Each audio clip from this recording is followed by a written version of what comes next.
The family that vacations together stays together. At least, that was the plan. Except now, the dastardly desk clerk is saying he can't confirm your connecting rooms. Wait, what? That's right, ma'am. You have rooms 201 and 709. No, we cannot be 5 floors away from our kids. The doors have double locks. They'll be fine. When you want connecting rooms confirmed before you arrive, it matters where you stay. Welcome to Hilton. I see your connecting rooms are already confirmed. Hilton, for the stay. Welcome to Fine Tuning with Drew Taylor, your one-stop shop when it comes to animation news and commentary. I'm entertainment writer Jim Hill, and Mr. Taylor, whose writings on the industry you can regularly read over at The Wrap, and whose musings on the Mission Impossible movies you can listen to on the Light the Fuse podcast. He and I are recording this week's show on Friday, January 27th, 2023. And Drew, you just got back from the Disneyland Resort. Was this officially the launch of the Disney100 thing, or was this a Disneyland event? Well, it was both. It was actually the launch of the 100th and the opening of Mickey and Minnie's Runaway Railway. So that was the two kind of two birds with one stone they were going for with this event. So that's why I was there. And boy, are my legs tired. Okay. Now, in addition to that, you got to see 2 new nighttime shows that really lean heavily into animation. There's Wondrous Journey, which is at Disneyland Park, new nighttime spectacular that celebrates 100 years of Walt Disney Animation Studios. And then there was World of Color 1, which will be presented nightly over at Disney's California Adventure Park out on the waterway that I guess formerly was known as Paradise Bay. And this one celebrates 100 years of Disney storytelling. Now, one of these shows Drew absolutely loved. I think you said in the email you sent me earlier today that this one might be the very best nighttime show you've ever seen at a Disney park. While the other one, again, quoting from today's email, it was a big disappointment. And which was which? Folks, you're going to have to wait till the second half of the show. And Drew will tell us all about his time at this press event. But first, the news. And as always, the news portion of this week's Fine Tuning is brought to you by Storybook Destination, trusted travel partner of the Jim Hill Media Podcast Network. For a worry-free travel experience every time, please book online at storybookdestinations.com. Okay, Drew. Academy Award nominations got announced this past Tuesday, January 24th. No real surprises there, right? No, I mean, I think the biggest surprise in the category, which includes Guillermo del Toro's Pinocchio, Marcel the Shell with Shoes On, Puss in Boots' Last Wish, Turning Red. But the big surprise, or the biggest surprise, I guess, was that Sea Beast got that 5th slot that we were saying could have gone a number of ways, right? Because it could have been Inuo or Strange World or Lightyear or whatever, but you know, the Chris Williams movie really brought it home. I'm really, really glad he got a nomination, and as is customary, I talked to most of these people right after they were nominated on Tuesday morning, and everyone was just so thrilled. So very, very excited for all the nominees. Oh, very cool. Okay. And what always intrigues me about that is the way they stage this is the second hour of Good Morning America. So what is it, 8:30? So it's 5:30 in the morning out there? Yes, correct, yeah. So you're talking to all of these sleepy people? What did Chris Williams have to say? Oh, he was beyond excited, and he said, you know, my mom doesn't really understand animation, but she understands the Oscars, so she was very, very proud of me today. Oh, so I thought that was really nice, and you know, I talked to Guillermo, I talked to Domi. It was a nice morning. Everybody was very, very happy. Oh, I'm so glad to hear that. Oh, just to remind you here, Sea Beast was Netflix's most viewed original animated film. Now, Turning Red was actually the number 2 most streamed movie for all of 2022. Nielsen released this information this past week. Evidently, Drew, Domi's movie got viewed 11.43 billion minutes worth. And the number 1 stream film was Encanto. That was 27.4 billion minutes viewed. So we may not want to talk about Bruno, but we certainly watch him a lot. Number 3 position on this list was Illumination's Sing 2. And 4 was Moana. And then Nielsen, for most streamed, doesn't do a top 10, they do a top 15. And another 5 titles on this list were animated films. 8 was the original Frozen, 9 was Luca, 11 was Zootopia, number 12 on the list was Coco, and we'll have some more news about that later in the show. Number 14 was Frozen 2. So 9 of the top 15 most streamed movies for 2022 were animated features. How many of the Disney and Pixar films I just named turned up in Wondrous Journey and World of Color 1? Well, Wondrous Journeys, Jim, has every single feature animated film from Walt Disney Animation Studios represented. Wow. It is amazing what they've crammed in there. We'll talk about it later, Jim, but the dancing cows from Home on the Range make an appearance in a nighttime spectacular at Disneyland. Okay. All right. I'm there. Well, on World of Color, we'll talk about World of Color. There's a specific reason why the movies are chosen. But yes, I asked Jim in my interviews, where the hell is Luca? Because it's a water show, and hello. Yep. I mean, come on. But they did not make the cut. Those gay little mermen did not make it, sadly. But one day, Jim. One day. Speaking of little, back to the Academy Award nominations now. Best Animated Short nominees. We got The Boy, the Mole, the Fox, and the Horse. We got The Flying Sailor, Ice Merchants. An Ostrich Told Me the World is Fake, and I think I believe it. And then finally, My Year of Dicks, which... I thought that was your short film, Jim. Good Lord. It was very funny to see people giggling as they read the nominations. Yeah, it was. I will say this much, folks. I am honestly embarrassed that out of these 5 films that have been nominated for Best Animated Short, I haven't seen one yet.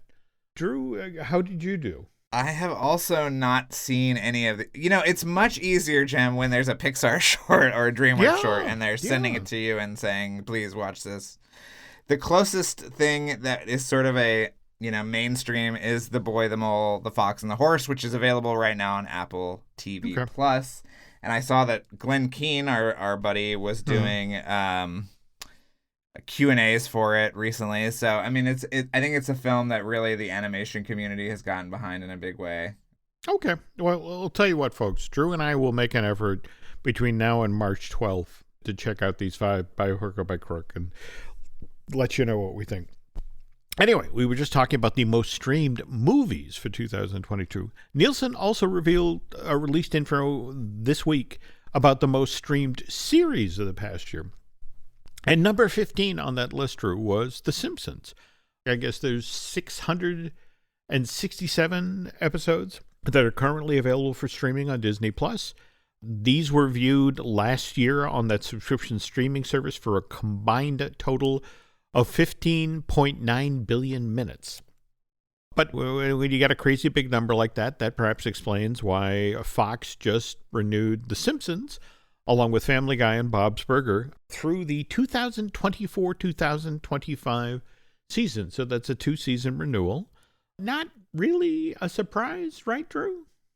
No. I mean, I think what I thought about when it was, because they used to do it, they used to, get them for, 4 or 5 seasons, and it's just 2. It's let's see how many people are alive at the end of 2025. That's the level we're getting to right now, which I think is very funny.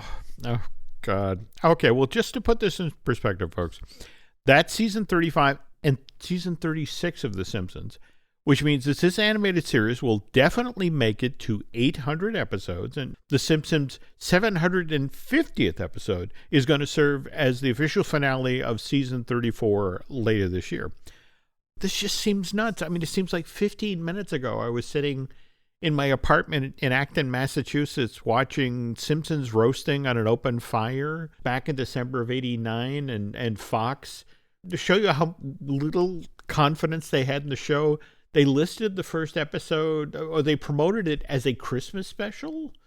It's like, please watch this because we don't think Really it's gonna hedging their bets on that one. Yeah, huh, I just was amazed.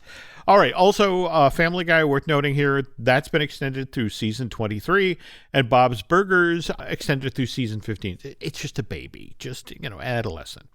So makes me happy to see The Simpsons still chugging along, which means a 2-season renewal means lots of animators, lots of writers stay employed. Conversely, though, it makes me kind of sad to see the trailer for season 3 of Animaniacs, which dropped just last week, because evidently Netflix has opted not to renew this animated season or series for a 4th season.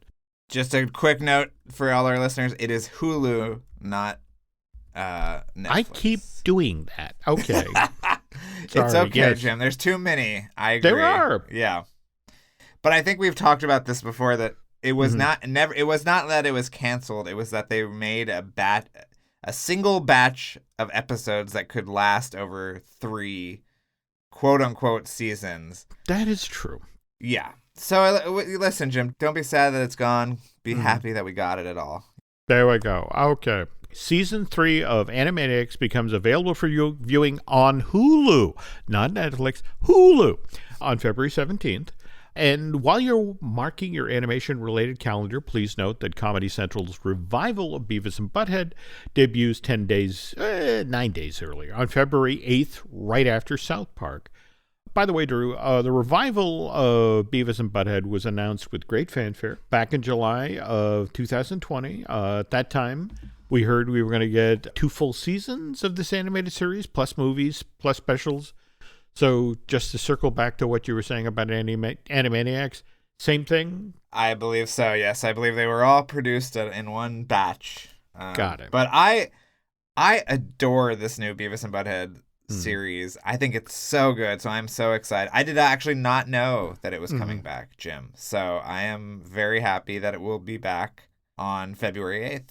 Now, speaking of things that were announced with great fanfare, back in May of 2018, Adult Swim, on the heels of Rick and Morty's hugely popular 3rd season, announced that they were ordering an additional 70 episodes. See, now this plays right into what you were saying, because the 70 episodes were supposed to keep the show running through its 10th season. So, geez, I write the show and I learned something from Drew as I'm doing the show. Okay, so we're now in the middle of season 6, and I wonder, honestly, if Rick and Morty is now going to make it that far. We referenced Justin Roiland and his issues on last week's fine-tuning, but a lot of stuff that's happened over the last week to 10 days. I mean, so I guess to explain here, for if you're not keeping up on this, folks, Justin Roiland, who is the co-creator of Rick and Morty, along with Dan Harmon, the creator of Community, Justin is facing felony charges for domestic abuse. It tied to an incident that happened back in January of 2020, 3 years ago now. And this has been whispered about for a while now, Drew, right?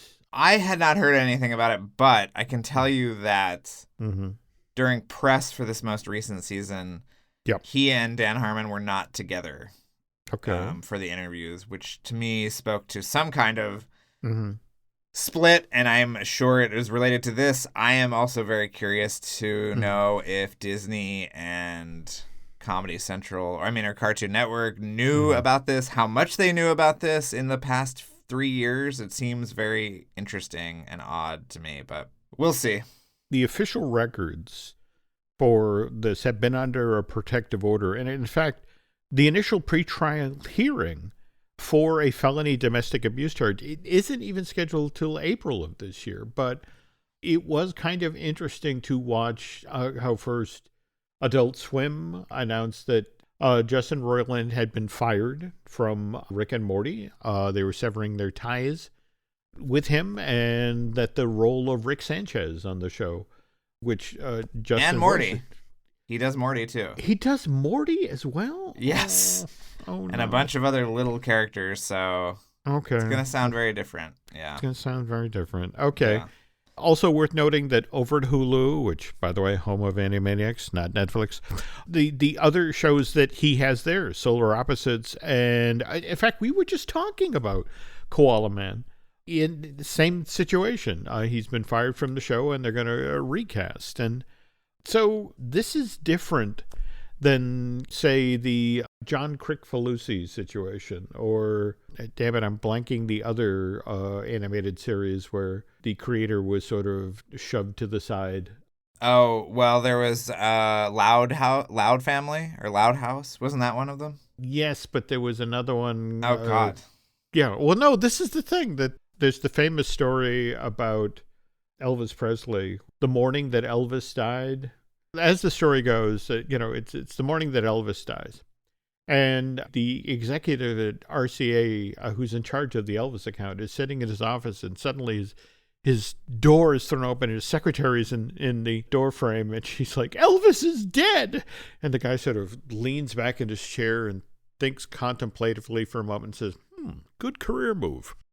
So death is kind of the ultimate disinfectant. I mean, it's kind of how we got our Michael Jackson musical on Broadway and that sort of thing. And it's just fascinating to watch how once the actual physical person is no longer on our mortal coil, that, people can then circle back to, well, I enjoyed that. Sort of like how so many of us who loved Bill Cosby's stand-up now has to sort of like, oh, geez, the thing I really enjoyed, I can't enjoy anymore because Bill Cosby is Bill Cosby. Yeah. I don't know. It's going to be interesting to watch what happens to Rick and Morty.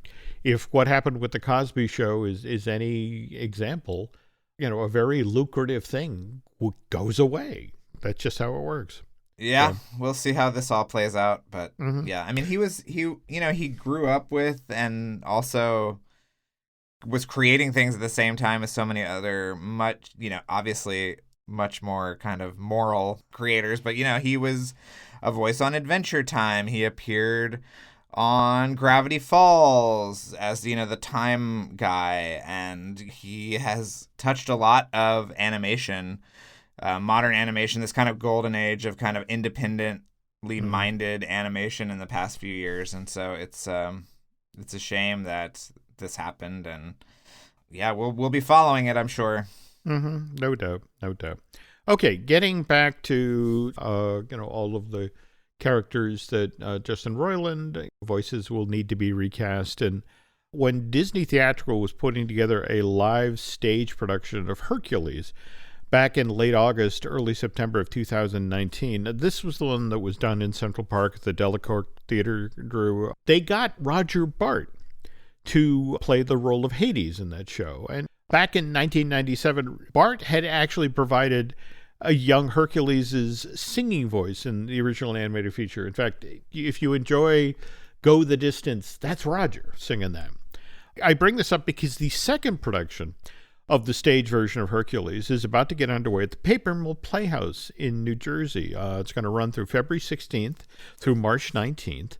Sadly, because Roger is already committed to the Broadway production of Back to the Future, the musical, which ran on the West End, was hugely popular. And in fact, Roger and the gentleman who played Marty McFly are both coming back to Broadway to do the show. So he's not available. So for the Paper Mill production, Hades is now being played by Shuler Hemsley, who's fresh off the Broadway revival of The Music Man. But folks who maybe saw Disney's stage musical version of Tarzan might remember Mr. Hensley. He played Kershak in that show. I'm still getting the stink out of my clothes from that one. Jeez. It was terrible. That was a terrible show. Admit it, Jen. You saw it, right? I saw it. I understand it was meant for a different theater, blah, blah, blah. Mm-hmm. And the coolest part was that opening that I'll never forget, where the waves are sort of coming down from the ceiling. Do you remember that? Yes, and the people are walking down the backdrop. Yeah, that was really cool. Yeah, I loved that. All right. So, speaking of Disney stage veterans, James Monroe Englehart, who won the Tony for playing Genie in the Disney stage version of Aladdin, by the way, just celebrated its 6th year on Broadway.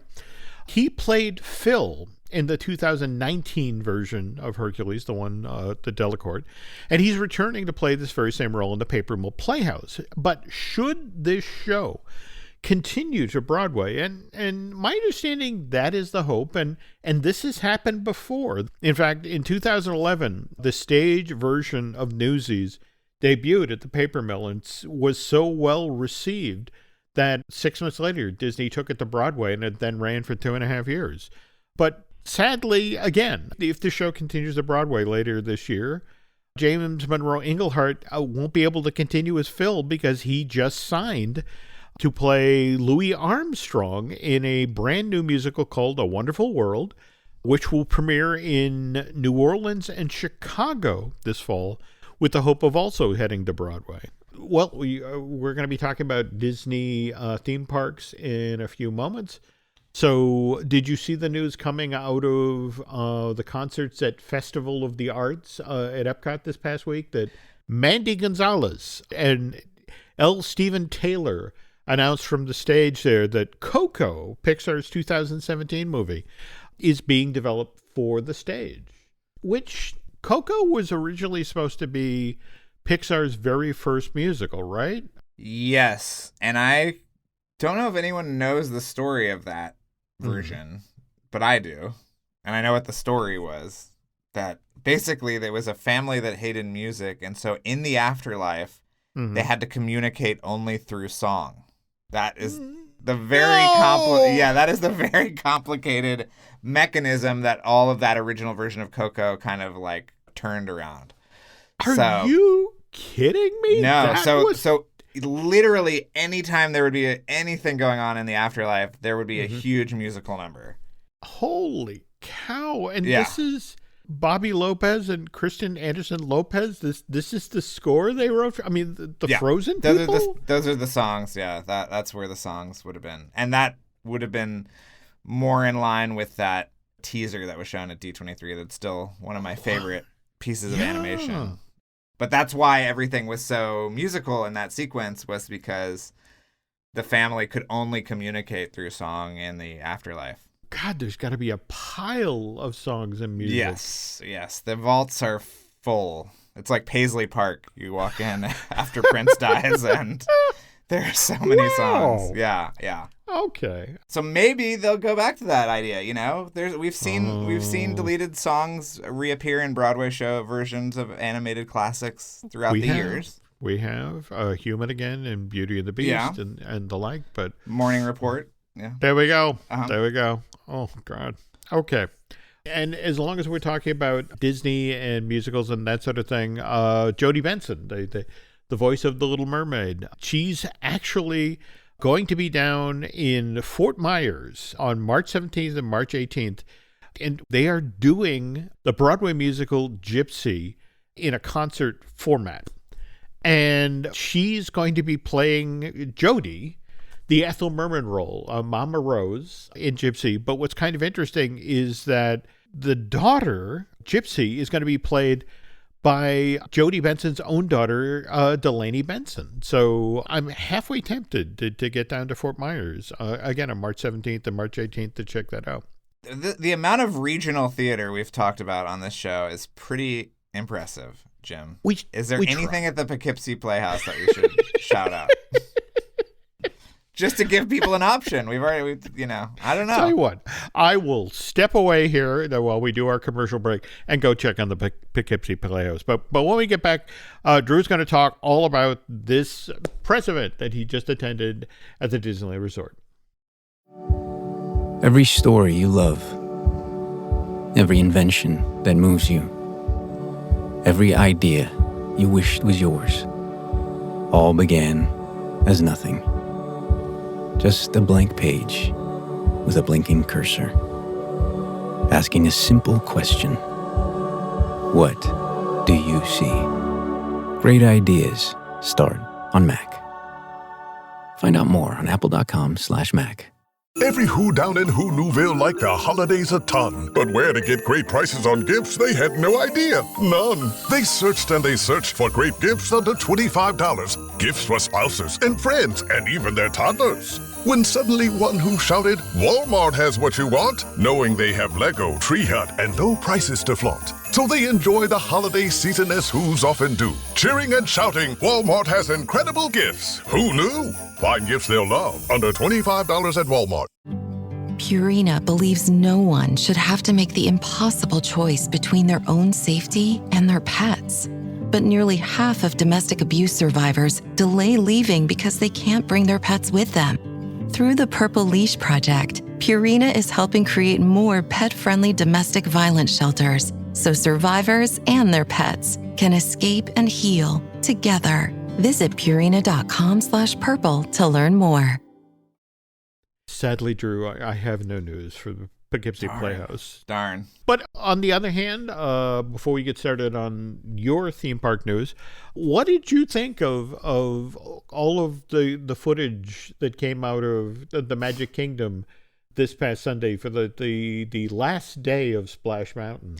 I was looking all day to see if there was that hoot I gave about Splash Mountain. And you know what, Jim? I never found it. I cannot believe that people care this much about this ride that has been around for so long, has gotten into such poor condition. And, there was something about those lines of people, Jim, there was something that struck me about them, about their complexion.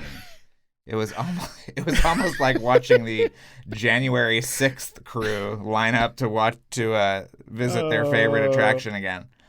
Okay. Jim, I don't want to make any generalizations, but they were a pretty pale bunch. Let's just say that we're saying goodbye to Splash Mountain.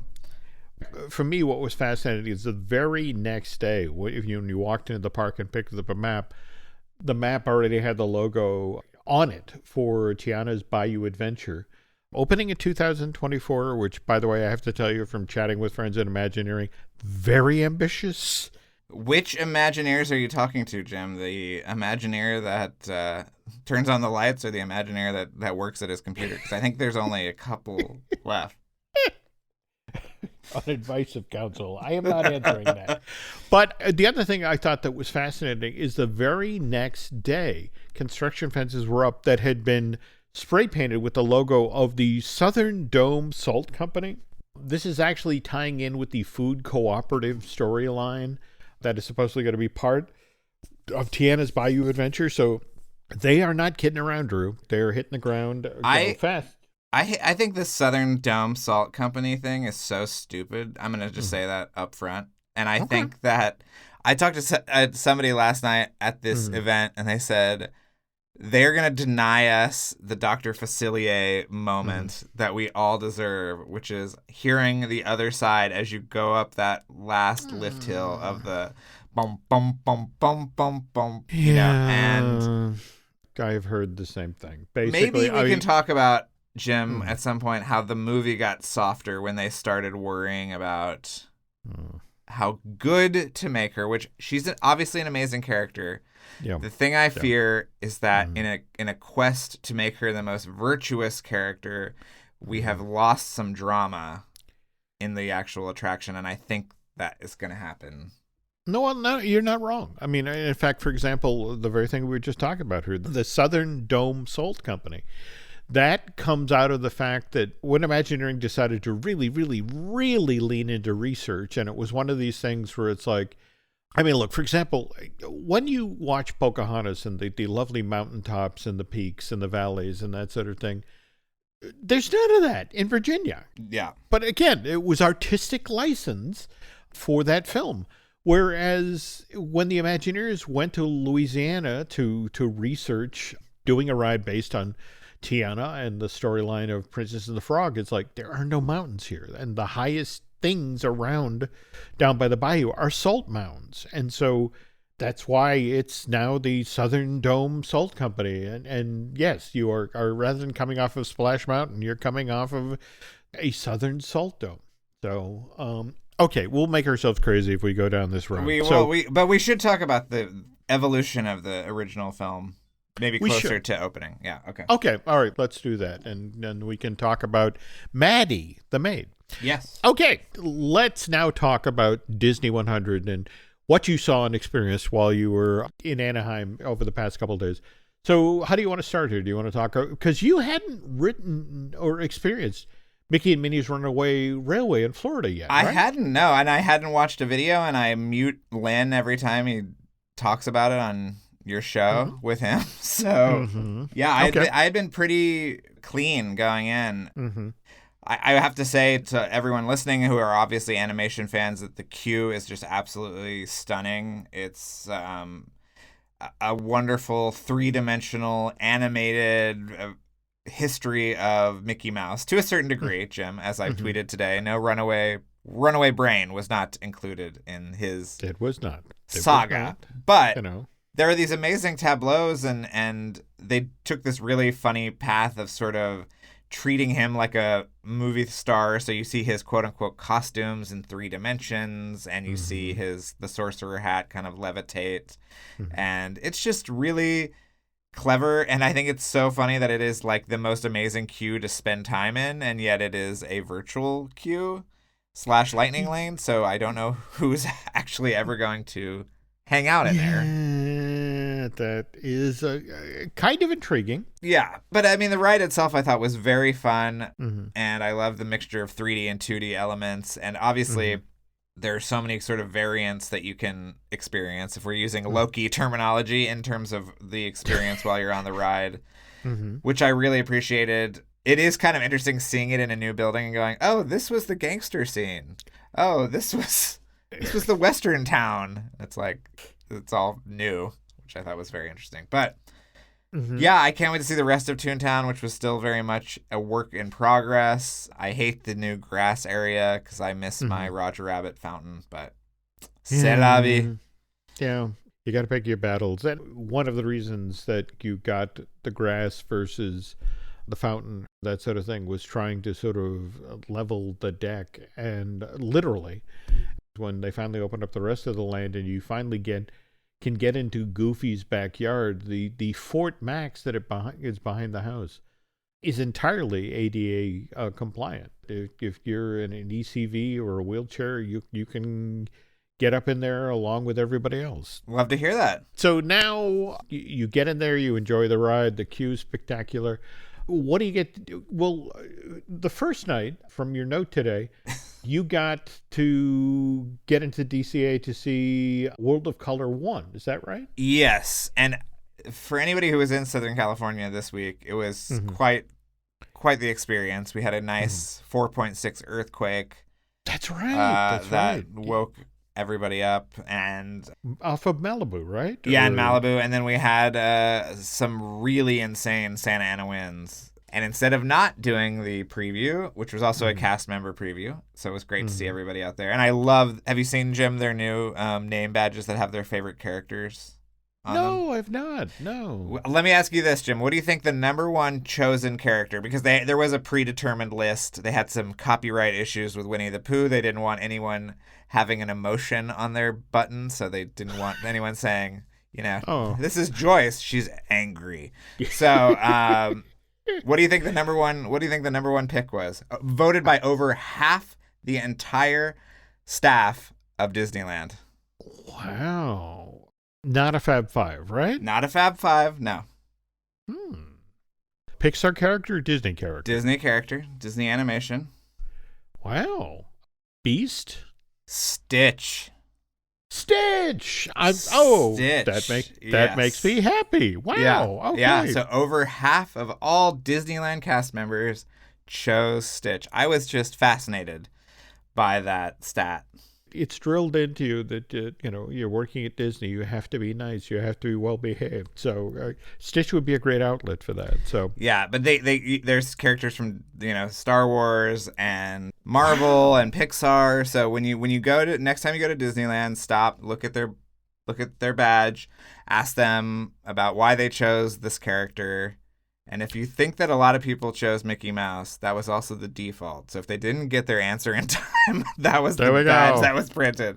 There we go. Okay, so the first night we saw, but this is all a precursor to say the winds were raging on that first night that we saw. Okay. And I was having an extremely difficult time making out what was happening in this. This is exactly what happened to me at the opening night of the very first performance of World of Color. The marine layer shifted 5 minutes before the show began. And I've told you my John Lasseter story, right? Yes, he was drunk as hell and he was wet as hell. There we go. Yes. Okay. That you may get wet. Yeah. When the marine layer shifts and you've locked focus, this show becomes an eye test. Yeah, and the other thing that was happening was that they couldn't get the screens high enough. So I was in a good spot, but it was like, oh, this is supposed to be a little bit higher because I can't make out anything that's going on here. And then when I talked to the show producer the next day, she said we actually saw, in terms of enjoyment, a 30% of the actual show. And some effects were turned off because of the weather, and it was not great. But the show itself is very kind of solemn. There's not a lot of triumph. The kind of central theme around the show is the fact that one character can kind of open up the world for many characters, or open it up for their community. And so it starts with like Lion King and Pocahontas are the oldest things in this show, which I thought was sort of weird that on the anniversary of 100 years, there's a 3-minute long free jazz sequence set to Soul, which I'm sure will really delight the youngsters out there. It's kind of abstract. But yeah, I mean, the technology was very impressive. There's a lot more laser technology that went into it. They've cleaned all the projectors and sensors, and everything's really operating at the top of its powers. The only thing is that we didn't see it at that level, and also the response was pretty muted. I think these preview shows are really, you get a good grip on what the kind of vibe is from the people that watched it, and there was not a lot of enthusiasm. I'll say that. I'm so sorry to hear that. Yeah. Again, planning to get out to California in March, kind of hoping can get into the park and see it on a night where the weather, Yeah, hopefully. Yeah, all right. Well, okay. Sorry to hear about that. But on the other hand, Wondrous Journeys over-delivered? Yeah, I thought this was one of the most amazing things that I've ever seen. I thought it was just insanely great. This one has a very clear story. It's the 100 years of Walt Disney Animation Studios. Every feature is represented. There are some shorts that are featured. And what I loved about it, and what, that we talked to Roger Gould before the show, and he was like, everyone's favorite movie will have a moment here. And I got to tell you, Jim, there's a moment where the pirate ship from Treasure Planet kind of crashes through the castle and is like a real focus. And people went absolutely nuts. It was awesome.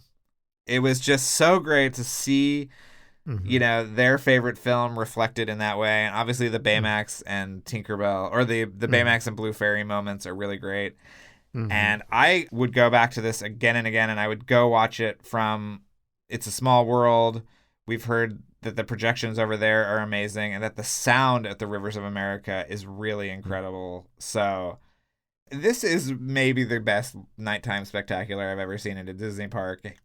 And I just cannot wait to go back to watch it again because it's incredible.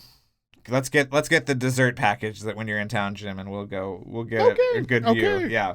All right. I guess that's my other question, is that a projection show with fireworks, and what's the best venue for this? Like Enchantment, which again is going away at the Magic Kingdom in Florida, it was a show that was very heavily leaned into projections with some fireworks. And so much of it keyed off of the lower part of the castle.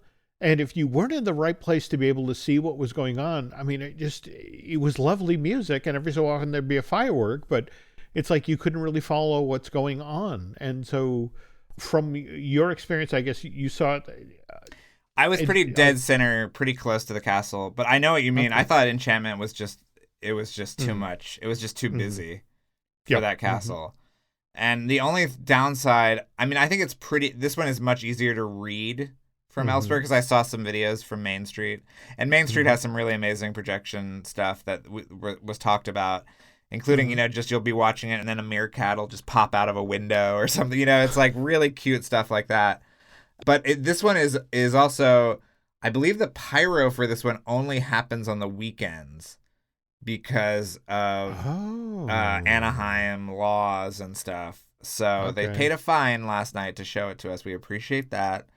But yeah, I mean, I think you should be. I thought this one was much easier to read on a graphic kind of visual level than that other one. And we saw like the one for the 60th had like the Matterhorn lighting up and turning into the mountain from the fish tank and Finding Nemo. There's nothing like that where it feels kind of gimmicky and over the top. So I just loved it. I thought this was amazing. And the music, Jim, the way they braid different songs in and out of each other, it is absolutely amazing. I mean, I was listening to people sobbing around me as this thing was going on. I mean, that's the kind of show that it is. So okay, well, and more to the point, I'm glad to hear Rogers in the mix here. I mean, he always, whenever he's involved in, I mean, he was Pixar's liaison to Imagineering. So yeah, I believe now he is just like the animation brand's liaison to Imagineering. He's probably the only guy working in Imagineering right now, Jim. We should tell him to turn off the light when he leaves.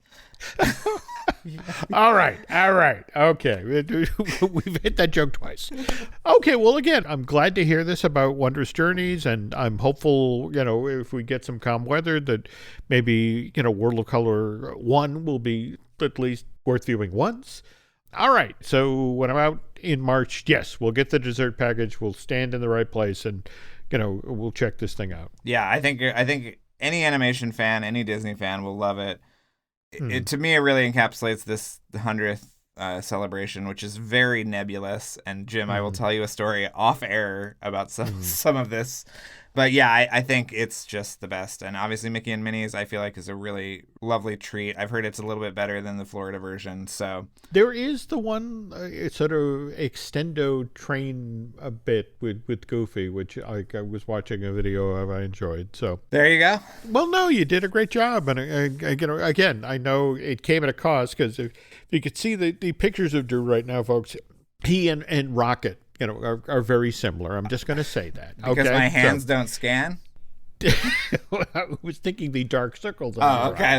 That's true, too. But yeah, my hand does not scan either. Yeah. There we go. Okay. Well, thanks to Mr. Taylor for braving this press event and coming back with all that great info.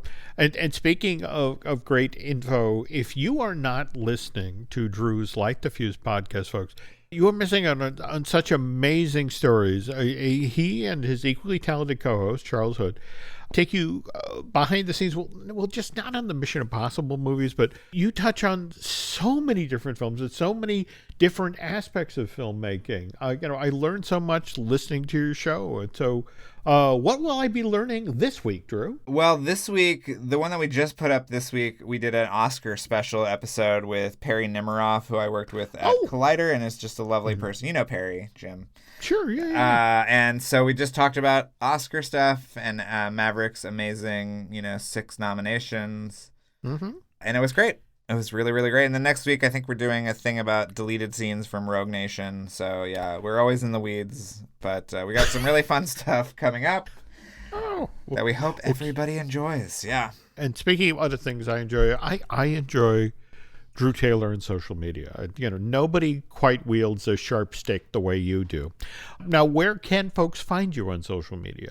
You can find me at Drew Taylor on Instagram and Twitter. But Jim, you didn't tell us about your other podcasts or where you're located.